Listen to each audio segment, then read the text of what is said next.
Magandang araw mga bata. Atin ng tunghayan ang ating bagong aralin sa Filipino 4, Kayarian ng Pangalan. Ito ay nasa Unit 2. Ito ay ang Aralin 1. Ang pangalan ay may 4 na kayarian. Kilalanin natin ang bawat isa. Una, payak. Ito ay binubuo ng salitang ugat lamang, wala itong kasamang anumang panlapi. Halimbawa, tao, aso, ama, bahay, anak. So walang anumang kasamang panlapi or ito ay ang salitang ugat lamang. So wala siyang kasamang panlapi. Pangalawa, may lapi. Ito ay binubuo ng salitang ugat at panlapi. Halimbawa, kasama. Ang salitang ugat dito ay ang sama. Ang panlapi na ginamit ay ka.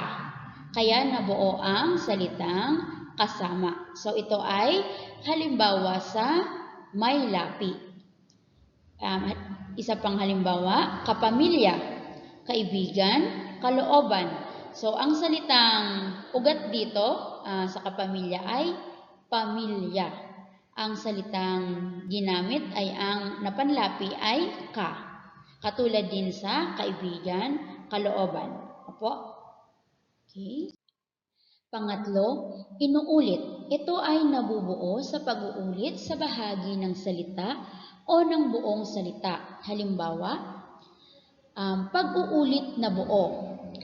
Ang salita, okay, dito sa isang halimbawang ito ay buo ang salita na inuulit, katulad ng sabi-sabi. So, yung buong salita na sabi ay inulit, kaya naging sabi-sabi. Okay, halimbawa naman ng pag-uulit na partial o bahagi lamang.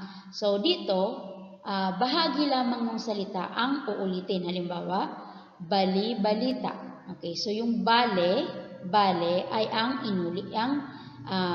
bahagi or partial lamang ng salita na inulit. Pang-apat, ito ay tambalan. Nabubuo sa pagsasama o pagtatambal ng dalawang salita para maging isang bagong salita. Halimbawa nito ay kapit-bahay, hanap buhay, dalagang bukid, silid, aklatan. Kung mapapansin ninyo, dalawang salita sila na pinagsama at nabuo kaya nagkaroon ng bagong salita. Okay? So, yung kapit tsaka yung bahay, pinagsama, nakabuo ng isang salita na kapit-bahay. Pinagsama ng kapit-bahay, yun ay katabi mo sa inyong bahay. Okay, para sa inyong gawain. So, ang gagawin nyo ay isulat sa linya ang kayarian. Mga 4 na uri ng kayarian. Kung ito ay payak, may lapi, inuulit o tambalan ng pangalang nakasalungguhit sa pangungusap. Okay. Dito sa pangungusap, mayroong